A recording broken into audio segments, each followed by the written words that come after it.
Olá, meus queridos, sejam todos muito bem-vindos. Eu sou o professor Roberto Ávila e venho dar continuidade à resolução dos problemas propostos para essa nossa semana especial de uma revisão de conteúdos para o exame de qualificação da UERJ. Vamos agora tratar do problema número 5. Não esqueçam de, antes de ver a solução, dar uma espiadinha no enunciado que está lá na nossa página. Tenta fazer, vê se tem alguma solução que você esteja enxergando e depois venha assistir a nossa resolução. De repente tem coisa nova para você, tá bom? Então no nosso enunciado está dizendo que a Agência de Vigilância Sanitária de certo país verificou que no dia 1º de junho havia 5 pessoas infectadas por um supervírus. No segundo dia do mês, no dia 2, a quantidade de infectados passou a ser 7. 15 infectados no dia 3, no terceiro dia de junho, no quarto dia 47, e assim sucessivamente, né, seguindo essa lógica, né, seguindo essa variação que você tem que identificar um padrão, quer saber qual é a previsão do número de infectados no 10º dia, né, no dia 10 de junho. Bom, meus queridos, se nós analisarmos essa sequência, porque quando a gente olha uma sequência, a primeira coisa que a gente pensa, será uma PA? Será uma PG? A gente vai ter um tema mais para frente de PA de segunda ordem, que é uma coisa bem legal, a gente consegue resolver algumas questões bem interessantes, mas por enquanto não. Vamos tocar, vamos baixar a bola. Então, normalmente, quando você olha uma sequência, você fica pensando assim, pô, será que é uma PA? Será que é uma PG? Então a primeira coisa que a gente pensa é isso. E faz muito bem pensar, porque a maioria dos exercícios que você trabalha com sequência são progressões aritméticas ou progressões geométricas, tá? Então se nós analisarmos esses números, de 5 para 7, aumentou 2, depois aumentou 8. Então o aumento não é o mesmo, né? Então não está sendo adicionado do mesmo valor. A diferença termo a termo não é constante. Então não é progressão aritmética. Progressão geométrica você vai sempre multiplicando pelo mesmo número. Então 5 para 7 você multiplicou por 1,4, aqui mais que dobrou.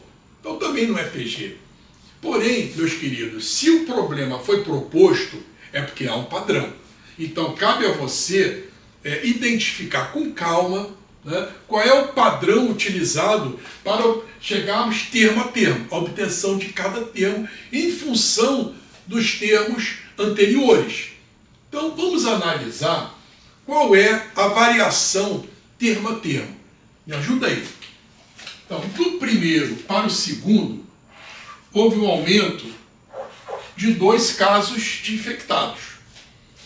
Do segundo para o terceiro, houve um aumento de 8. Do terceiro para o quarto, houve um aumento de 47 menos 15, 32. Se você olhar esses números, 2, 8, 32, eles estão formando o quê? Me ajuda aí. Notem que de 2 para 8, será que é PA? Se for PA, o aumento é constante, né? O acréscimo é constante. De 2 para 8, aumentou 6. De 8 para 32, aumentou 24, então não é PA. Se for PG, você vai sempre multiplicando pelo mesmo número. De 2 para 8, multiplicou por 4. De 8 para 32, também multiplicou por 4. Então isso aqui é uma PG. Olha aí. Esse é o nosso padrão. Isso aqui é uma progressão geométrica. Primeiro termo 2, razão 4. E aí como é que nós vamos chegar ao 10º termo desta sequência? Bom, agora que nós identificamos o nosso padrão, já vimos que tem um padrão, sugiro para que nós façamos uma análise termo a termo para podermos fazer uma inferência a respeito do 10º. Então olha só, nesta nossa sequência aqui, ó, nesta nossa sequência, ela não é PA, ela não é PG, é uma sequência de números. O primeiro termo dessa sequência, que é o 5, é o primeiro termo, é 5. O segundo termo é 5 mais 2. Tranquilo? O terceiro termo vai ser 5 mais 2, 7, mais 8, 15. O quarto termo vai ser 5 mais 2, 7, mais 8, 15, mais 32, 47. Então, o que você está observando aí? Queridos, para eu saber o termo 4, eu pego 5 e somo com os 3 primeiros termos dessa PG. Sacou? Para obter o termo 3, eu pego sempre o 5 e somo com os 2 primeiros termos dessa PG.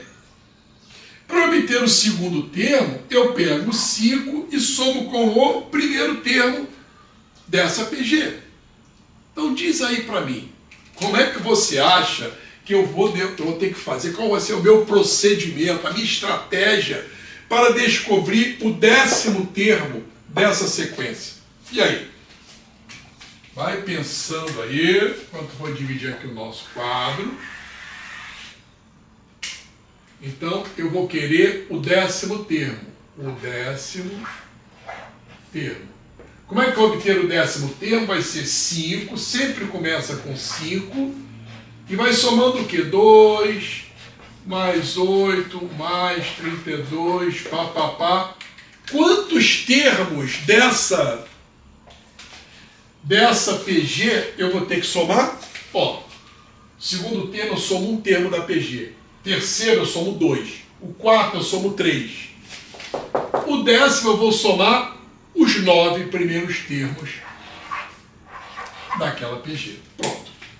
Tá legal? Tranquilo? Sacou o padrão? Então, o A10, o 10º termo desta sequência vai ser 5, que é esse danadinho aqui, mais a soma dos 9 primeiros termos dessa PG.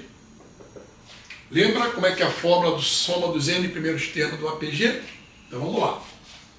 A soma dos N primeiros termos do APG são duas fórmulas, tá? Tem essa que é a mais conhecida, A1, que multiplica Q elevado a N menos 1 sobre Q menos 1. Tá legal? Essa fórmula, ela é bem legal quando você conhece o primeiro termo, você conhece a razão e você conhece o número de termos.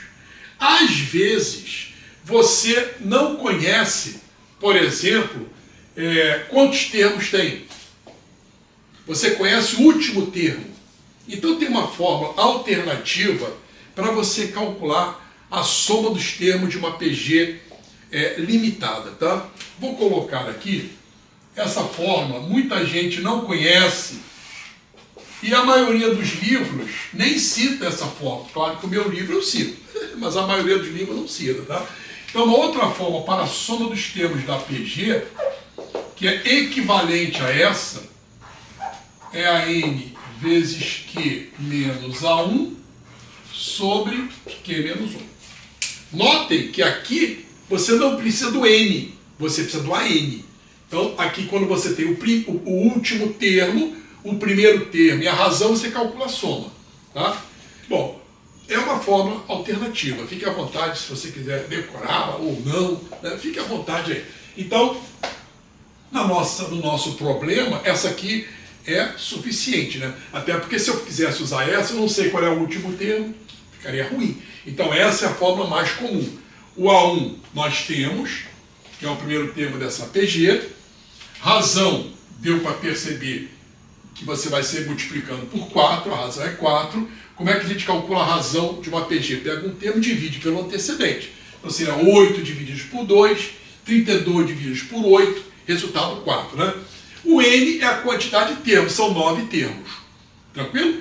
Eu quero o 10º, mas lembrando que o padrão, né, a lei de formação, o padrão de formação aqui, cada termo desta sequência é sempre 5 somado com termos da PG. Segundo termo soma 1 da PG, terceiro termo soma 2, quarto termo soma 3, o décimo termo vai somar 9. Então, meus queridos, vamos substituir nessa forma o n por 9 para calcularmos a soma dos 9 primeiros termos dessa PG. Então, substituindo a 1, primeiro termo 2, que multiplica razão 8 dividido por 2, razão 4, elevado a n, são 9 termos, menos 1, sobre a razão, que é 4, menos 1. Notem que nas opções do problema, nós temos potência de 2. Né? Então, para que nós vamos antevendo a nossa resolução, a marcação de uma opção correta, vamos transformar o 4 em potência de 2. 2 ao quadrado. Então vai ficar 2 vezes 4, que é 2 ao quadrado, a nona, menos 1, sobre 4 menos 1, 3. Tranquilo? Lembrando que potência de potência, repete a base e multiplica os expoentes. Então teremos 2, que multiplica 2 vezes 9, 18, 2 elevado a 18 menos 1, sobre 3. Aplicando aqui a distributiva, o chuveirinho, né? Aqui é 2 elevado a 1. Aí eu tenho produto de potência e uma base. Repete a base, soma os expoentes. 2 elevado a 1 vezes 2 elevado a 18, somando 1 com 18, 2 elevado a 19, menos 2, sobre 3. Então aí está a soma dos 9 primeiros termos dessa PG. Para saber o décimo termo da nossa sequência original, é só somar isso aí com 5. Tranquilo? Então, o décimo termo pedido, o A10, o décimo termo desta sequência vai ser então 5, mais a soma dos 9 primeiros termos dessa PG que eu calculei aqui. Então vai ficar 5 mais 2 elevado a 19 menos 2 sobre 3. Tirando aqui o MMC que dá 3, que dá 3 aqui dá 1, vamos colocar tudo sobre 3. Então vai ficar 5 vezes 3, 15. Aqui vai dar 2 elevado a 19 vezes 1, 2 elevado a 19, menos 2. Então teremos 2 elevado a 19, 15 menos 2, 13, sobre 3. Aí então está a nossa resposta. A opção correta, meus queridos, é a letra A. Letra A, de acertamos. Tranquilo? Espero que vocês tenham entendido. Essa questão é bem legal, porque trabalha a parte PG, trabalha com uma sequência, né, onde estava embutida uma PG, que você teve que descobrir o padrão de distribuição dos termos da sequência. É uma questão bem interessante, tá bom? Vamos em frente. Temos aí o problema número 6. Vai lá no número 6, olha, dá uma espiadinha no enunciado, tenta resolver, depois volta para conferir a nossa resolução, tá bom? Estamos juntos com você, rumo ao sucesso, tá? Forte abraço em todos. Valeu, fiquem todos com Deus. Valeu.